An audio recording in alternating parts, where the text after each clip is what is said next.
Okay, so umagang ito, papatuloy tayo ng ating pag-aaral sa the Book of Galatians at ano ang nilalaman ng mabuting balita. Okay? Ang hindi yung word na gospel, yung tante.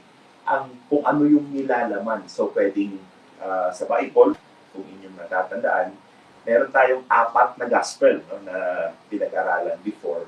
Merong gospel of the kingdom, okay? Merong gospel of the grace of God, ito yung tinatawag natin na gospel of the circumcision, and then meron ding everlasting gospel sa Revelation 14. So iba-iba, no? May mga iba't ibang klaseng gospel.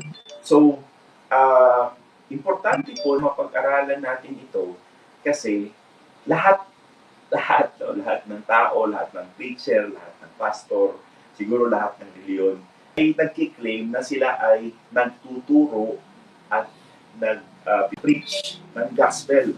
Okay? So, in fact, sabi ko nga sa inyo, may iba, kami ay full gospel. Yung iba, kami naman ay itong gospel. So, kumbaga, parang na-associate siya sa isang religious activity or religious belief. Now, of course, sa pag-attend ka naman ng misa, so meron diyang reading, no? Gospel reading, kung saan dyan kumukuha ng homily or yung sermon ang pari. So, ating tatandaan na pag sinabing 2 verse 7 lang, nakikita mo na hindi lang isang gospel ang meron sa Bible. Okay? Merong, dalawa na to eh. Agad sa mga nagsasabi, isang gospel lang yan. Anong ibig mong sabihin? Ang tinuturo ng iba't ibang reliyon, pare-pareho lang? Di ba? Not everything that are the same are similar. Ibig sabihin, magkaiba to. Ibig sabihin, ito, sabi ni Apostle Pablo sa Galatians 2:7, itong gospel ang mabalita para sa mga circumcision or ito yung mga Hudyo. No? Ito yung tinatawag natin na ano ba yung gospel of the circumcision? Ito yung gospel of the kingdom. Ito yung ipinangako sa kanilang mga ama, kay Abraham, kay David, na isi-settle or i-set up ang kaharian dito sa mundo at ang buong mundo ay magkakaroon ng pagpapala or magkakaroon ng blessing through the nation of Israel. Okay? Yan yung gospel na ang kaharian, di ba? Naalala nyo na pag yung tinuro na prayer ni Jesus sa mga disipulo, Thy kingdom come. Okay? Ang inyong kaharian ay dumating dito sa lupa. So yun, no? Ito yung gospel of the circumcision. Pero, meron pang isa. Ang sabi ni Apostle Pablo, itong gospel of the circumcision na to ay ibinigay ng Panginoon kay Pedro at sa 12 at the other 11 disciples. While this one, itong isa, sa Galatians 2:7, ang tawag niya ay gospel of the uncircumcision. Now, sino nga yung mga uncircumcision? Di ba, dalawang klaseng tao lang dito sa mundo. Your circumcision at yung uncircumcision. At hindi po ito yung parang physical, no? Tuli or hindi tuli. Ito ay nagka-classify ng dalawang klaseng tao. Kasi ang mga Hudyo, okay, may covenant ang Panginoon sa kanila, sa kay Abraham, at yung seal, okay, yung sign ng covenant na yun ay circumcision. Di ba ngayon, pag may mga kontrata tayo, pirma, no? Yung natin, yung evidence mo na napapatunay na may covenant between you and the other person, the other party. May pirma, may document, tapos pinapanataya to make it a public document. Ibig sabihin, may abogado na magpapatunay na itong dalawang party na to ay nag-appear sa harap ko at in-execute nila itong agreement na to o kasulatan na to. Yun yung notary. Ngayon, dati, ang Panginoon, ang kanyang seal, no, kanyang pagpapatunay na itong covenant na to ay, yung Abrahamic covenant, ay kanyang i-honor at itutupad, yun yung circumcision. Ibig sabihin, lahat, naalala nyo no, sa mga Hudyo, pagdating ng ika-8 araw, 8th day, ano yun ha? On the 8th day, pag ikaw ay lalaking anak, dapat ikaw ay is-circumcised. At, alam nyo kung ano yung penalty pag hindi nila tinupad yan? Death. Death penalty. So, hindi on the 7th day, hindi on the 9th day, on the 8th day. Dapat sa ika-8 araw, dun isi-circumcise yung kanilang mga anak, na lalaki. So, kaya sila tinatawag na circumcision. Okay?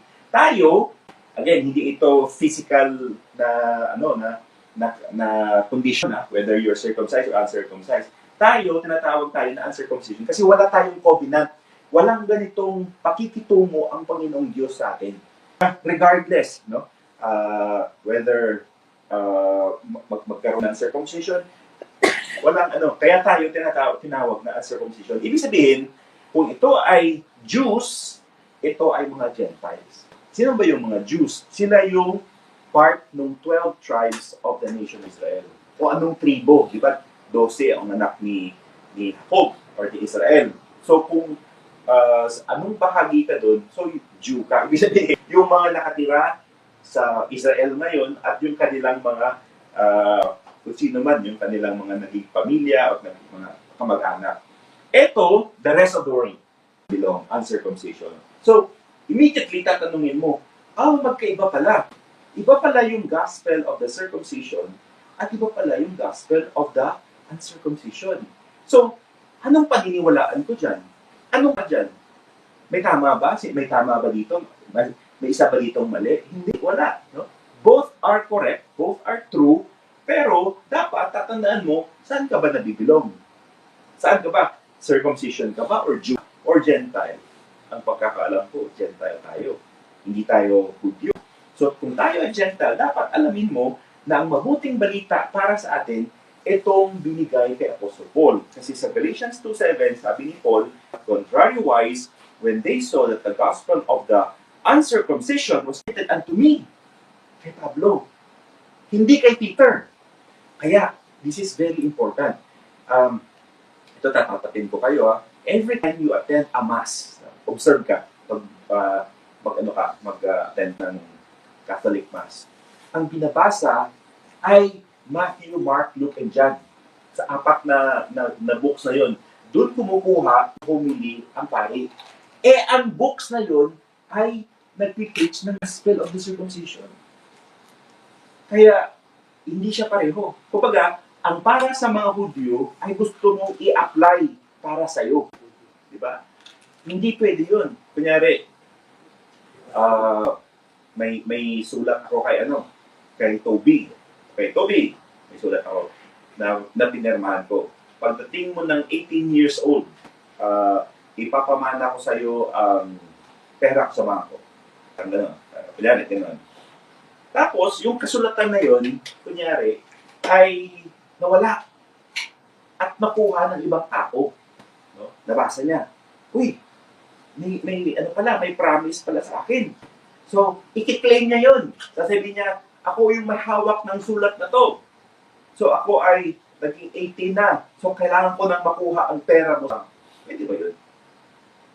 So, again, ito yung sinasabi natin na it could be for you, but it was not written to you. Kung may mga bagay na, di ba sabi natin last week, no? The Bible was written for us, but not everything in the Bible was written to us. Ano ibig sabihin? At mula Genesis hanggang Revelation, sabi ni Paul, is written for our learning. So para tayo matuto, ano ba nangyari in the past? Ano ba yung mangyayari in the future? Pero, not everything in the Bible was written to us. Ano ibig sabihin? Hindi lahat command, hindi lahat ng promises ay para sa atin. Tulad ng example ko last week, may command sa Bible na gumawa ng arka. Para sa iyo ba yun? May command sa Bible na i-offer mo yung firstborn son mo sa muraya. para sa iyo ba yun? Di ba? Di ba hindi? So, kailangan alam mo kung ano yung part ng Bible na applicable sa atin doctrinally. Okay? Kaya yan yung error. Sabi natin, no, uulitin ko, may tatlong application. No, pag nagpasa ka ng Bible, nag-aral ka, tatlo ang pwedeng application doon. Yung parang i-apply mo sa buhay mo. First, tawag natin dyan, historical application. Ibig sabihin, this is a history account. Hindi po ito gawa-gawang kwento lamang, hindi po ito gawa-gawang mga fictional or fable, no, yung mga kwentong parang yung parang pinapasa-pasa lang. Ito po ay history. Ibig sabihin, pag sinabi ng Bible, Israel, merong Israel. Pag sinabi ng Bible, Moses, merong Moses before. Pag sinabi ng Bible, David, historical figure yan. At pag sinabi ng Bible na Jesus, siya po ay namuhay dito sa mundo 2,000 years ago. History. Meron din po tayo, sabi natin, doctrinal application. So, una, historical, no? Yung doctrinal naman, ito yung kailangan mong himayin. Ano ba yung para sa past? Yung hindi, pwede ko malaman to, pero hindi ito para sa akin. Para ito sa mga Hudyo. At ano naman ang para sa akin ngayon, no? Sa ngayong age of grace, church age, ako ay Gentile, anong para sa akin ngayon? At ano ang para sa future? No? O yung mga future events. Yung tawag natin na doctrinal. At yung pangatlo, so para ma-kompleto natin, so historical, doctrinal, at ipangatlo, ito yung practical. No? Pag sinabing practical, sige, buksan mo yung Bible mo kahit saan, turo mo kahit saan, basahin mo, at kumuha na ng mga practical na aplikasyon.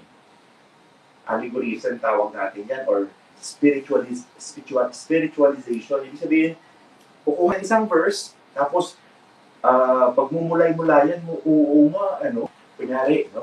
Si Moses, si Noah ay gumawa ng arka. So, ano ba yan? Historical? Tama, kasi nga, nagkaroon ng historical flood. Pangalawa, doctrinal, para sa iyo ba yan? Gagawa ka rin ba ng arka? Di ba hindi? Para kay Noah yan. Pangatlo, practical, or sabi natin, devotional or spiritual. Pagmumulayan mo, siguro, yung arka na yan, parang nagre-represent ang Panginoon, ano? Na pag ikaw ay pumasok sa arka, ikaw ay safe. No? Ikaw ay hindi ka na mamamatay sa kung nangyari. Parang ganun, no? So, gagawan mo siya ng practical application. So, sa Bible, pwedeng ganun. Pero, hindi lahat sa Bible ay dapat mong i-apply doctrine. Yung kay Abraham naman, na siya ay require ng Panginoon na i-offer yung kanyang firstborn son, si Isaac, sa Mount Moriah. So, historical ba yan? Of course. Nangyari yan before. Doctrinal. Kailangan din ba nating patayin ang ating mga firstborn son at ialay sa bundok ng Moriah? Of course not. Hindi para sa atin yung point na yun. Pero, spiritual, practical, devotional, pwede mo siyang sabihin na, ano ba yung pinaka-importanteng bagay sa akin? Ano ba yung mga prized possessions ko? Kung sakali bang hingin ng Panginoon para i-give up ko yan, para pagsilbihan siya, willing ba akong i-give up yung mga prized possession ko? Yung mga mahahalagang bagay sa akin, tulad ng family, tulad ng kung ano man. Kaya ko ba kaya ko ba unahin ang Panginoon kesa sa kanila? Diba? Pwede mong gawin yun. Pero, again, that's devotional. Hindi siya doctrine. Pag sinabi mong doctrinal, ibig sabihin, yung anak mo, patayin mo at i-alay mo doon sa bundok ng Moriah. Diba? Yun yung sinasabi natin. Na hindi lahat sa Bible ay dapat natin gawin. Kasi nga, hindi siya address para sa atin. Tulad nung marami, no? Pag nagbasa ka ng Exodus and Leviticus, yung dalawang libro na yun, and then Deuteronomy, isa pa yun, no? Makikita mo yun, speak to the children of Israel, speak to the nation of Israel, speak to the children of So, ganun, nakaspecify siya. No? Nakadirect sa isang group of people na pinangalanan din ng Panginoon ng nation ng Israel. So, ang mali ng tao na yung mga bagay na yon tulad ng Seventh-day Adventist, di ba? Mga Sabadista, mga Adventist, pipilitin nila na ipasunod ka dun sa mga laws na yun. Dapat magsamba ka ng Sabado, dapat huwag kang kakain ng baboy, dapat huwag kang kakain ng mga shrimp. Kasi nasa batas daw yun. Diba? Parang gustong pasunurin na yung mga batas na yun ay para sa mga Hudyo. So, yun po, no? Ang ano natin. Now, sa ating pag-aaral ng Galatians chapter 2, sorry. Dito, nasa Bible niya yan, ano? Again, no, and the book of Galatians, very important sa atin na malaman. Kasi nga, ito yung transition. Ito yung naging transition na in-offer ng Panginoong Jesus sa nation of Israel ang kaharian. Di ba? In-offer niya yung sarili niya na ako yung hari, ako yung Messiah. Di ba yung Messiah is the anointed one na ibig sabihin nun? Ako yung magsiset up ng kingdom, ng kaharian dito sa mundo. Kasi nga sabi niya, the kingdom of heaven is at hand. Kasi ang hari nandun na. Nandun na yung hari. Siya na yung magsiset up para matupad yung itinadhana, yung itinangakong kaharian para sa nation of Israel. Anong sabi ng mga Hudyo? Di ba pinapako nila si Jesus sa krus? Alam niyo ba sabi ng mga high priest nila? We have no king but Caesar. His blood be upon our heads. Wala kaming hari kung hindi si Caesar. Okay, kami yung mananagot sa kamatayan ng taong yun. Kasi hindi nila pinaniwalaan na ang Panginoong Jesus ay ang Messiah o ang hari na magsiset up, magtutupad ng kaharian dito sa mundo. Ano nangyari? Di ba pinako nila si Jesus sa krus? Kanilang pinapatay sa krus ng Kalbaryo. Ano nangyari? Namatay siya, nilibing, pero nabuhay muli. Diba? Lahat, almost 500, maraming tao nakakita. Pati yung mga disciples nakita nila, buhay ang Panginoon. Okay? So, anong nangyari muli? Sa the book of Acts, sa Acts 1, Jesus Christ commanded His apostles na muli i-offer yung kingdom sa mga Hudyo. Okay? Muli, nire-offer sa kanila. Alam niyo ba yung ginawa nila? Merong nakinig, merong nag-believe. But many of them did not believe. Ano ginawa nila? Pinagpapatay nila yung mga nag-preach. Tulad nung si Stephen. Sa Acts chapter 7. Sino yung nagpapatay sa kanya? Si Saul. Sino si Saul? Na naging Paul. Kasi, pagdating mo sa Acts chapter 9, si Saul pa siya. Gusto niyang patayin lahat na naniniwala sa Panginoong Jesus. Bit-bit niya yung authority niya galing sa mga pari. Sabi niya, papatayin ko or ikukulong ko ang lahat ng mga naniniwala kay Jesus. Sa Acts chapter 9, dun niya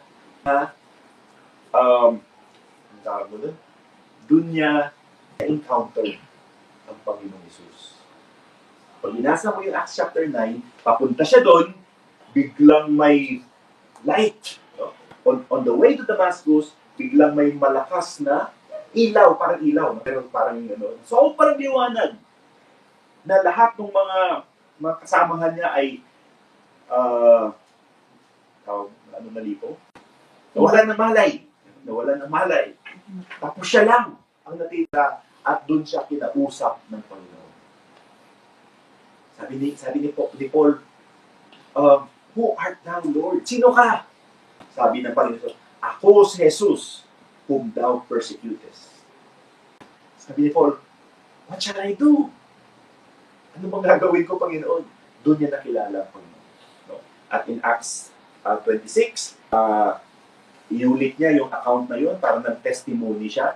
kung paano Panginoon na tinawag siya para siya ay mabigyan nitong, sa verse 7, gospel of the uncircumcision na ipinahayag sa kanya. Now ngayon, di ba last week, sabi ko, si Apostle Pablo, may nagko-question sa kanya. Sino ba yan? Di ba hindi yan part ng 12? Okay. Sino ba yan? Sinong nagbigay sa kanya ng authority na maging apostle ng Panginoong Yesus? At saan niya kinuha yung mga pinagtuturo niya? Yung believe on the Lord Jesus Christ, yung how that Christ died for our sins, according to the scriptures, He was buried. Saan niya pinagkuha yun?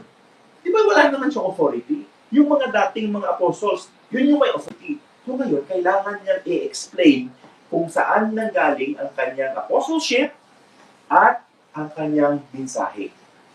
Kaya yung Book of Galatians, in-explain niya. Now, yung majority ng explanation sa verse 1 at sa verse 2, diba? For the last 2 weeks, in-explain ko sa inyo na si Apostle Paul ay very strong na nagsasabi, itong gospel na to, itong gospel of the uncircumcision, hindi ko ito kinuha sa tao. Hindi ito itinuro sa akin. Hindi ito ibinigay sa akin. Hindi ito galing dito sa mundo. Saan galing yan? It's by direct revelation by Jesus Christ. Galing sa Panginoon.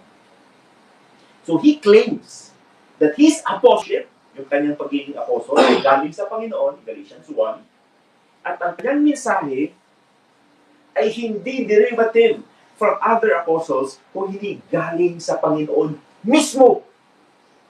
Revelation. Hindi yan tinuro ni Peter sa kanya, hindi yan tinuro ng ibang apostol sa kanya, ang Panginoong Hesus mismo ang nagsabi sa kanya at nag-reveal sa kanya ng ganitong mga katuruan. Kaya sa chapter 2, patuloy niya itong ini-explain, no? Tulad dito. At then 14 years after, I went up again to Jerusalem with Barnabas and took Titus with me also. And I went up by revelation.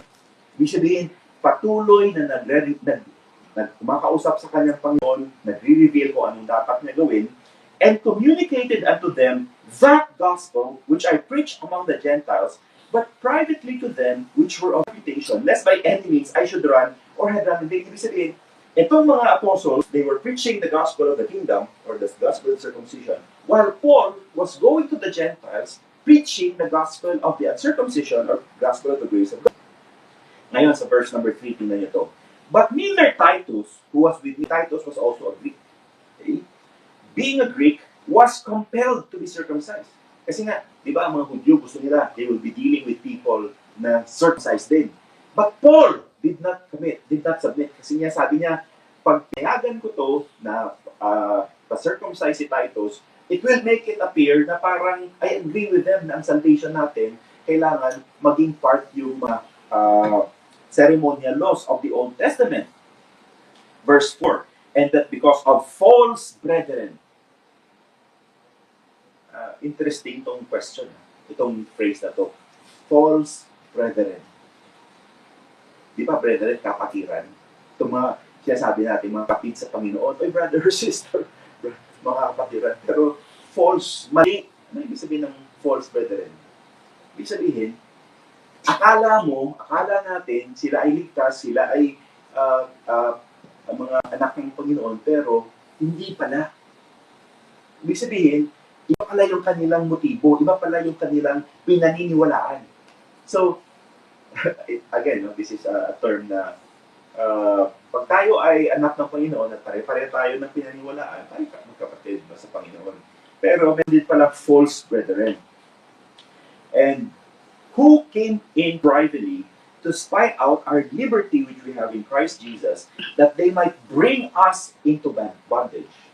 Ito yung mga taong gustong tagan ang kaligtasan na nasa Panginoong Hesus. So lahat ibig ko doon, kahit ako pa yun o kahit sino pa yun, pag may nagsabi na ang kaligtasan natin ay, sabihin na natin, pananampalataya sa Panginoong Hesus dahil siya ay namatay, nilibing at nabuhay para sa atin, at kailangan mo yan dagdagan ng water baptism. Kailangan mo yung dagdagan ng good works. Kailangan mo yung dagdagan ng observance of the Sabbath day. Kailangan mo yung dagdagan ng kung ano pa. Basta may idadagdag ka dun. Perverted gospel yun. Okay? Kasi idadagdagan mo ng gawa ng tao ang tapos, complete, at sufficient work ng Panginoon. Itong mga taong to, gusto nila idagdag yung circumcision, gusto nila idagdag yung mga observance of holy days. Sabi ni Apostle Pablo, wag! Gusto lang nila kayong again na itali, no? Itali doon sa mga dating bondage, pero tayo ay we were made free by Jesus Christ. So verse 5, sabi niya, to whom we gave place by subjection, no, not for an hour, that the truth of the gospel continue with you. But of these who seem to be somewhat, whatsoever they were, it maketh no matter to me, God accepteth no one person, for they who seemeth to be somewhat in conference added nothing. Walang sino mang tao na nagdagdag ng kung ano kay Apostle Paul. Just to make sure. Kasi nga, di ba parang yun yung magiging mindset. Come with me, no? Let's go back dun sa time na yun na si Apostle Pablo ay nagpipreach. Pero iba yung pinipreach niya sa pinipreach nung the rest of the apostles. Di ba magtataka ka? Kaya niya ito sinulat. Kaya niya ito sinabi na hindi ito, kumbaga, say for example, alam niyo ba si Soriano? Si dating daan na si Soriano. Dating Iglesia ni Cristo yan. Kumbaga yung katuruan niya, dating Iglesia ni Cristo, tapos parang gumawa siya ng kanyang sariling katuruan or doktrina. Kaya magkaaway sila ng Iglesia ni Cristo, si Soriano. Si Kibuloy yun din. Parang hindi ko alam anong dating ni Kibuloy na after a while, nagbago siya ng paniniwala at gumawa siya ng kanyang sariling paniniwala. Na parang ang accusation kay Apostle Pablo is parang yung doctrine mo ay kinuha mo sa iba at gumawa ka ng sarili mong doktrina. Parang ganun. Sabi ni Apostle Paul, no. Wala akong nakuha sa kanila. Wala silang idinagdag sa akin. Wala silang ituro sa akin. Ito lahat, yung gospel of the grace of God ay galing sa Panginoon Jesus. Okay? Kaya po, no, sa atin, wala po tayong duda. Wala po tayong pag-iisip na parang, totoo kaya yan? Kasi, Apostle Paul mismo ang nagsicertify na ito ay galing sa Panginoon Jesus. Now, sa verse 7, sabi niya, but contrariwise, when they saw that the gospel of the uncircumcision was committed unto me, and the gospel of the circumcision was unto Peter. So, doon nila naintindihan na magkaiba pala ang kanilang ministry. Magkaiba pala, no, ang kanilang mensahe. Si Peter, para sa mga Hudyo, at eventually, nawala yun, no? Ibig sabihin, parang naturally, no? Namatay yung mga apostol, namatay yung katuruan na yun, pero ang nagpatuloy, itong doctrine ni Apostle Paul. Ito yung sa atin ngayon. Now, ito, no? Tinignan natin to last week, pero gusto ko siyang balikan at may idadagdag ko ako dito. So ito yung pangalan ng 12 mga disipulo, ito apostles, di ba? Nung si Judas ay nagpakamatay dahil binenta niya yung Panginoon sa mga pari, pinalitan siya. Ang pumalit sa kanya, so si Judas, saan ba si Judas dito? Number 4. Number 4. Verse 4. After verse 4. Ito, yung huling, no? Si Judas. Ang pumalit sa kanya, si Matthias. Hindi si Paul, ha? Tingnan nyo to. So, ang kanilang mandate, so these 12 Jesus sent forth and commanded them saying, go not into the way of the Gentiles. Huwag kayong pupunta sa mga Gentiles or sa mga Samaritans, but go rather to the lost sheep of the house of Israel. And you preach the kingdom of heaven is at hand. Di ba? May pinipreach na sila. Ang pinipreach nila, hindi yung ang Panginoon ay namatay, nilibing at may muli. Tama? Ang pinipreach nila ay about the kingdom of heaven. Na malapit na. Dahil ang Panginoon ay nandito na. So, ito ha. Natingnan niyo yung kay Apostle Paul. Kay Apostle Paul. So, yung 12, si Peter, including Peter, ang kanyang pinupuntahan ay the house of Israel. Mga Hudyo. Or, we call them the circumcision. While si Paul, in 2 Timothy 1:11, tingnan niyo sabi niya, whereunto I am appointed a preacher and an apostle and a teacher of the Gentiles. So clear kay Apostle Paul. Para sa atin, sino ba yung spokesman natin? Si Peter ba? Or si Paul? So walang confusion. No? Both are correct, pero sino yung spokesman natin? Si Paul, kasi he is the appointed preacher, apostle, and teacher of the Gentiles. Eh, Gentiles tayo ngayon, sa panahon to. Okay? So he is our apostle.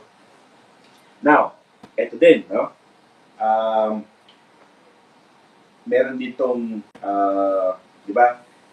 Yung 12 disciples, this is very important. Yung 12 disciples, okay, meron silang power and authority over all devils and to cure diseases. And he sent them to preach the kingdom of God and to heal the sick. Kita niyo yan? Yung 12 disciples or 12 apostles na yan, ang kanilang pinipreach ay the kingdom of God. The gospel of the kingdom. So kumbaga they were already preaching the gospel of the kingdom.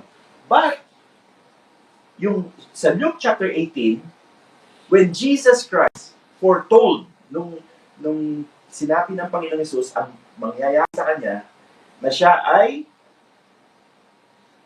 she shall be delivered unto the Gentiles, yung mga Roman soldiers, he shall be mocked, he shall be spitefully, he shall be spitted on, and they shall scourge him and put him to death, and the third day he shall rise again. Tingnan niyo to. Itong 12, okay, the 12, understood none of these things, and this saying was hid from them, neither knew they the things which were spoken. Now, ang gusto ko lang ipaliwanag, iba yung mensahe nila.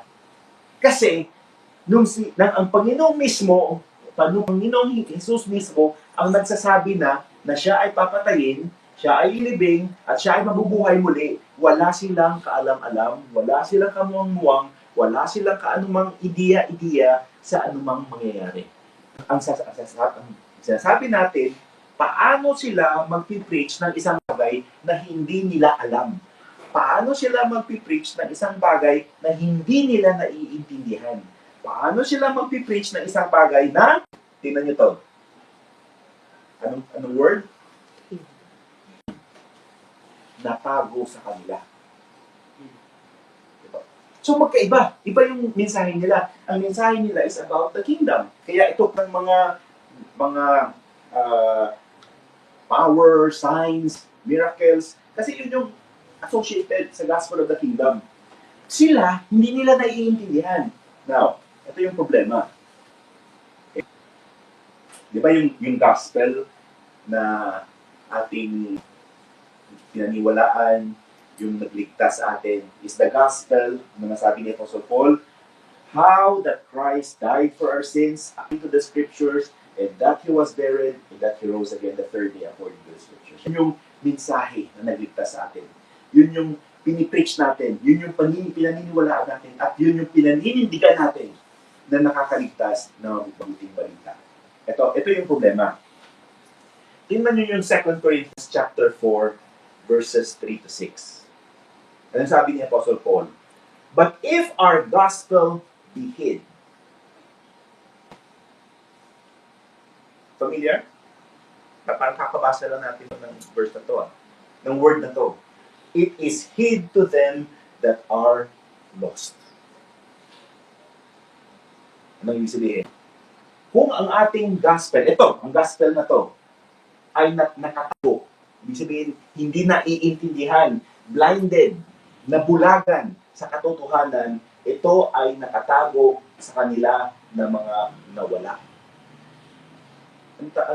Pag sinabi mo bang lost, ibig sabihin ligtas? Di ba hindi? Sila ay unsaved. Sila ligtas. Sila ay hindi nakakaintindi ng tuhanan. Sila ay nasa kadiliman. Di ba? Sila ay nasa bondage. Sila ay nasa power ni Satan. Alala niyo yung word na hid na to? Balikan natin, ha? This one.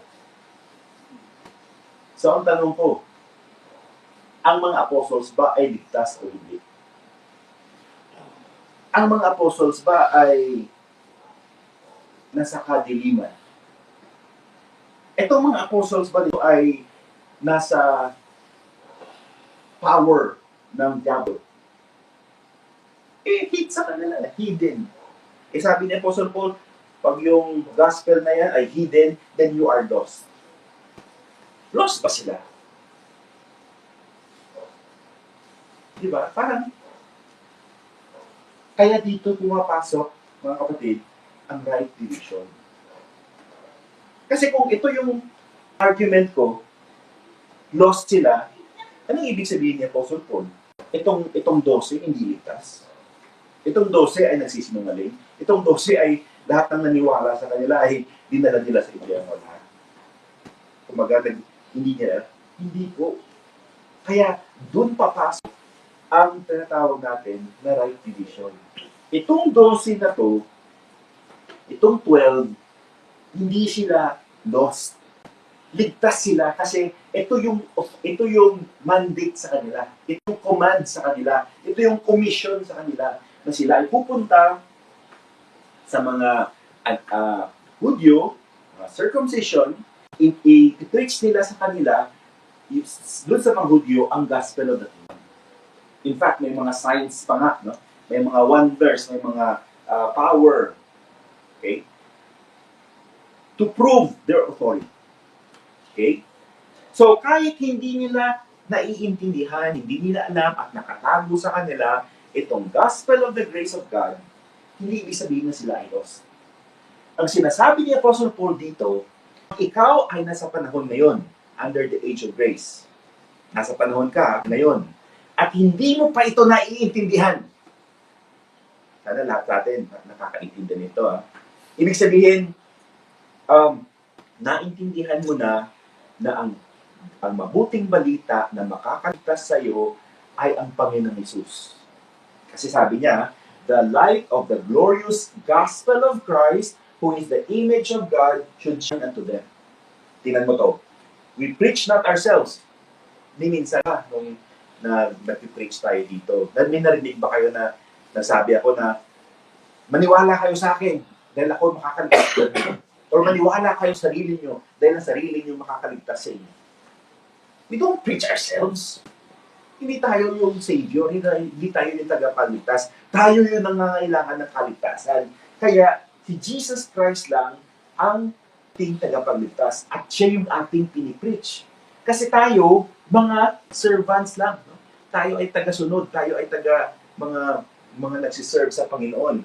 Look at verse number 6, this is very important. For God who commanded light to shine out of darkness. Paano natin ito naintindihan? Paano tayo naliwanagan? Paano tayo lumabas sa kadiliman patungo sa liwanag? Ito, tandaan nyo. To give the light. Ano itong light? Ilaw, Ano ba ito? Literal na light? Hindi. Light of the, sahin na natin? Knowledge. Knowledge. Hindi ito yung physical na light na biglang lumiwanag ang mundo. Nalaman mo, naintindihan mo, na ang glory ng Panginoon ay nasa Panginoong Hesus. Ibig sabihin, naliwanagan ka na ang makakaligtas lamang sa iyo ay ang Panginoong Hesus. Naliwanagan ka kung ano yung totoong kahalagahan, yung totoong value ng Panginoong Hesus. Na hindi pala ako ang makakaligtas sa aking sarili kung hindi ang Panginoong Hesus lamang. Yung kanyang nawa sa krus, yung kanyang pagbayad ng aking kasalanan sa krus, yung kanyang pag-alay ng kanyang dugo sa krus, yun ang makakaligtas sa akin. Siya ang importante, hindi ako. Ang ginawa niya ang importante, hindi yung ang kaya kong gawin. Siya ang tagapagligtas. Ako ang kailangan ng kaligtasan. Pag naintindihan mo yun, sabi ni Apostol Pablo, you are found. Hindi ka na lost. Parang naliwanagan ka. Hindi ka blinded. Hindi ka na nabulagan ng itong small letter G. Si Satanas to. The God of this world. Siya kasi yung nag-rule. So, ganito, no? Para ma-illustrate natin. Kunyari, ikaw ay napakatalino mo. Napakatalino mo. Ibig sabihin, ang dami mong napag-aralan, ang dami mong degree, ang dami mong titles, and so on. Pero, ang pinaniniwalaan mo na makakapagligtas sa iyo ay ang iyong mabuting gawa. I mean, religious ka naman, nagsasamba ka naman, pero pag tinanong ka, paano ka ba makakapunta ng langit? Siguro pag mabuti kang tao, naging mapagbigay ka, naging napagmahal ka, yun, lost ka pa rin. Bakit? Blinded ka pa rin. Kasi hindi mo nakikita ang value ng Panginoong Hesus. Ang makikita value mo. Ang nakikita mo yung kakayahan mo. Ang nakikita mo yung kakayahan ng reliyon mo. Ang nakikita mo yung kaya mong gawin. Blinded ka pa rin. Diba? Hindi ka pa rin nakalabas sa kiman. Hindi ka pa rin naliwanagan na ang Panginoong Hesus, ang glory, ang kaluwalhatian ng Diyos na lahat dapat ng pagpapasalamat, lahat ng pagsamba, lahat ng kaluwalhatian sa Kanya, hindi sa ating sarili. So, yan po yung ibig sabihin niya. Now, at that time, yung mga 12 disciples, they were preaching the truth, gospel of the kingdom to the Gentiles. Pero ngayon, pag ikaw, kunyari, ang pinaniniwalaan mo na makakaligtas sa iyo ay gospel of the kingdom. Saved ka ba or lost? Lost ka. Kasi hindi yun para sa iyo. In the first place. The gospel of the kingdom ay hindi para sa iyo. Pangalawa, wala na tayo sa age of the law. Pangatlo, sino ba yung spokesman mo? Itong ay yung 12 apostles or si Apostle Paul? Diba? So yun yung mga tanong. So, lost ka. Kaya yung mga Seventh-day Adventists, kahit yung sa Roman Catholicism, yun yung pinaniwalaan eh. Good works, okay? Sacraments, tradition yung makakaligtas sa akin. Hindi yun eh. Ang Panginoong Hesus lang. Hindi po tayo dito nagpipreach ng tradition, hindi natin pinipreach na dapat gumawa ka ng mabuti, or dapat magbaptismo ka, or dapat magsamba ka ng Sabado or something. Ang pinipreach natin ang Panginoong Hesus lang. Dahil siya lang ang makakaligtas sa atin. Okay? So, dapat clear sa atin yan ha. Yung 12 apostles yun ay hindi sila lost. Kasi at that time, yun yung pinapreach sa kanila ng Panginoon. Pero ngayon, dapat namintindihan natin na ang Panginoong Hesus lamang ang kaya makapagligtas sa atin. Now, di ba? So, ito yun, no? Kid. Okay. Ito pala yung dalawang verses. So, hindi po ito ibig sabihin na hindi sila ligtas.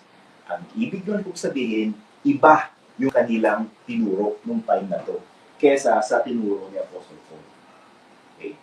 So, sana po, no, na naintindihan natin. So, let me give you an example. Yung Leviticus 11, may dugtong pa yan, ha?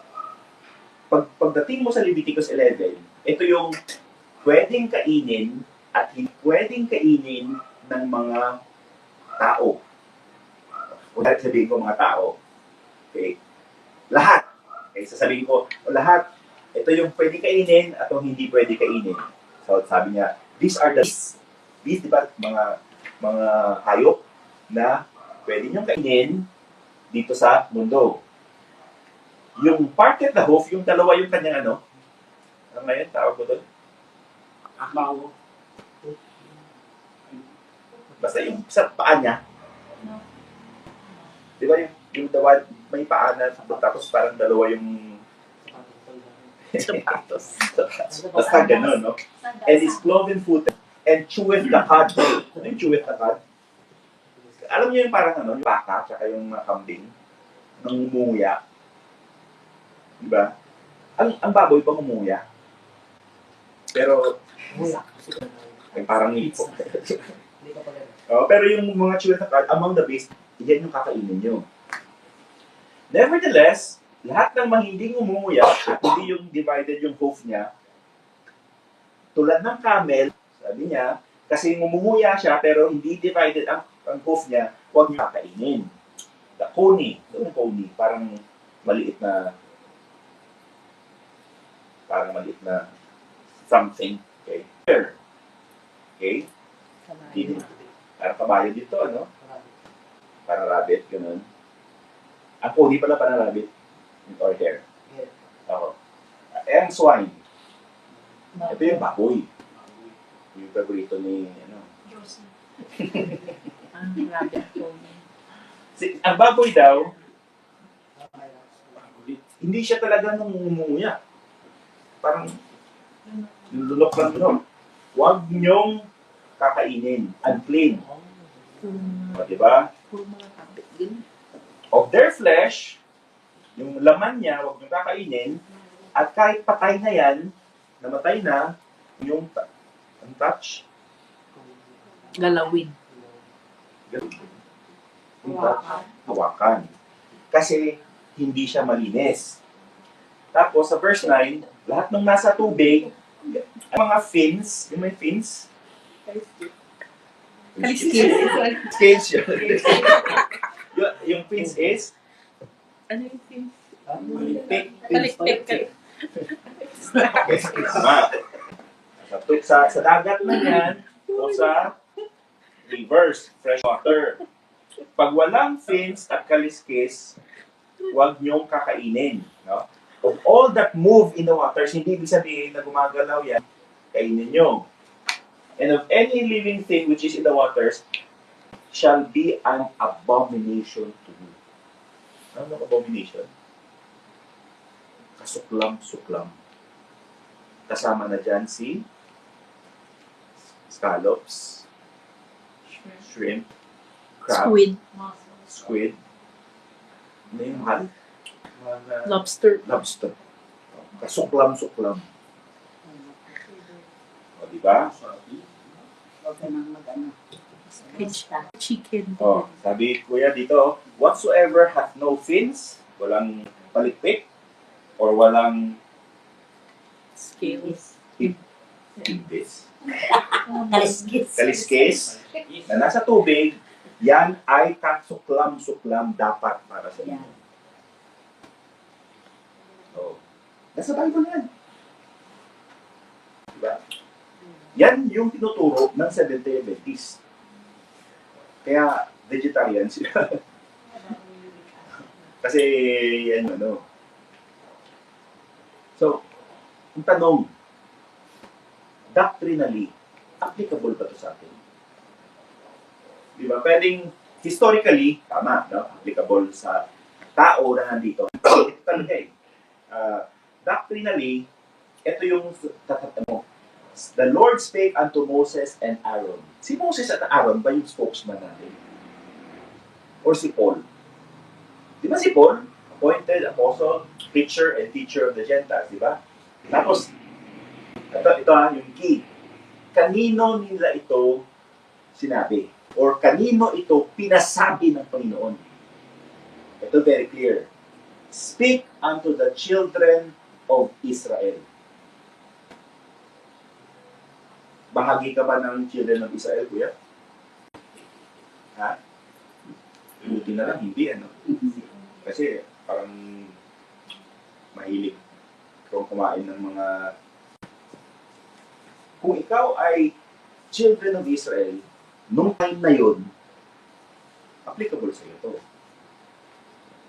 Pero, paano natin malalaman na pwede tayong kumain ng baboy, pwede na tayong kumain ng seafoods na walang fins or scales? Dahil, dito, ito, punta na tayo doon sa transition. Nung ang Panginoon ay nagta-transition na from Israel to church, from Israel to Gentiles, okay, from the law to age, may vision siyang ipinakita kay Peter. Sino si Peter?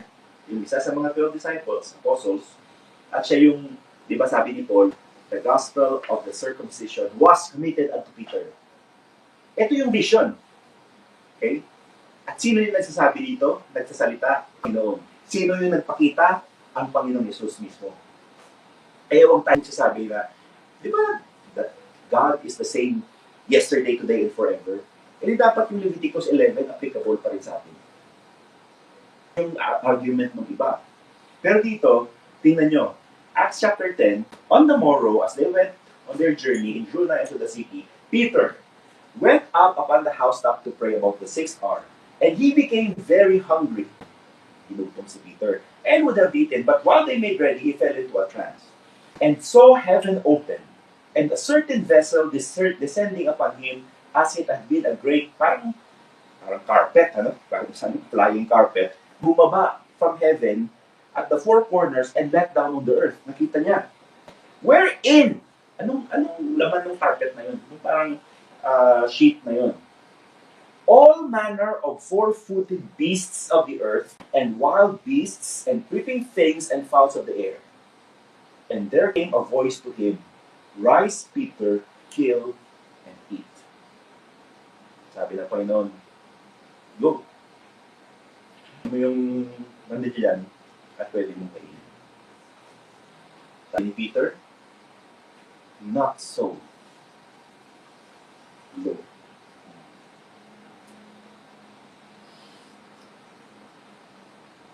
For I have never eaten anything that is common but unclean.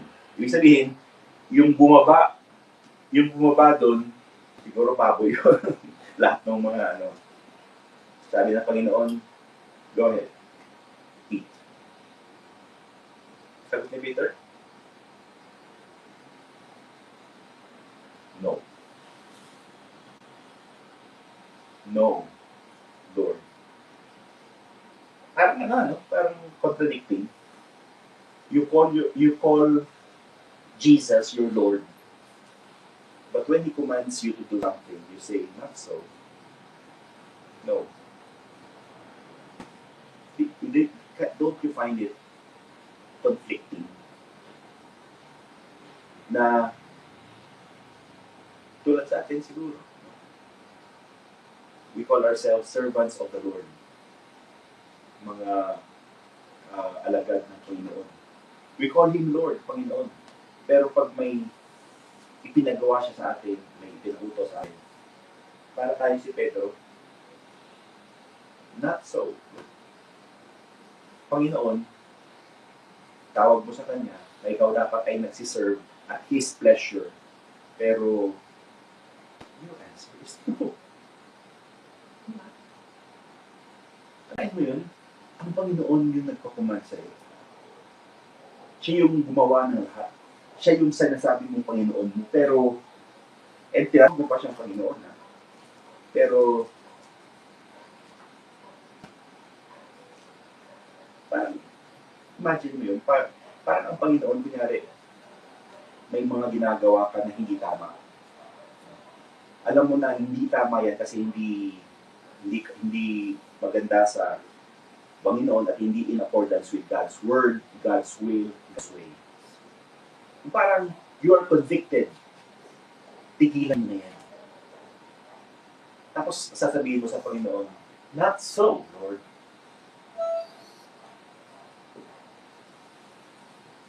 Hindi ko po ito titigilan, Panginoon.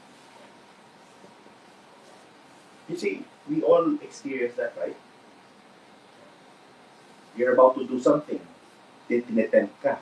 May temptation to do something. Because you get convicted. A conviction from the Lord. Don't do that.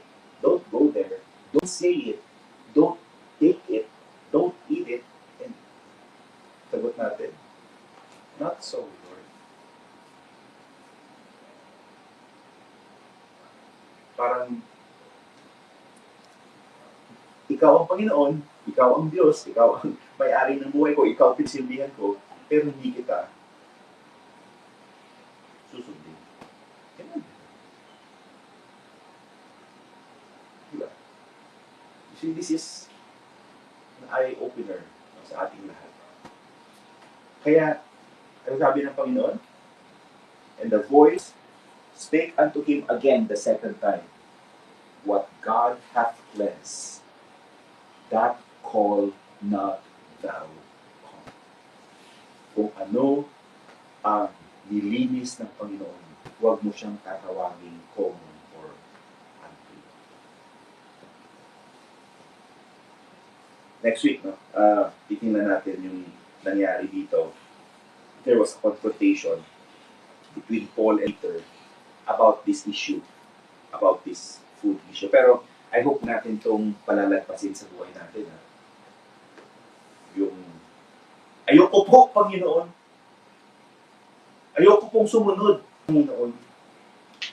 It's conflicting. You call Him Lord, Panginoon, Master, tapos ayaw mong sumunod. Diba? Parang hindi tama. Eto, ngayon, sabi ni Apostle Paul, si Paul to apostle, teacher, and preacher of the Gentiles. Sabi niya, now, ngayon, sa mga panahong ito, the Spirit, the Holy Spirit, speaketh expressly that in the latter times some shall depart from faith, giving heed to seducing spirits and doctrines of devil. Mga doktrina ng mga diablo. Speaking lies in hypocrisy, having their conscience seared with a hot iron. Ito, forbidding to marry. Itong mga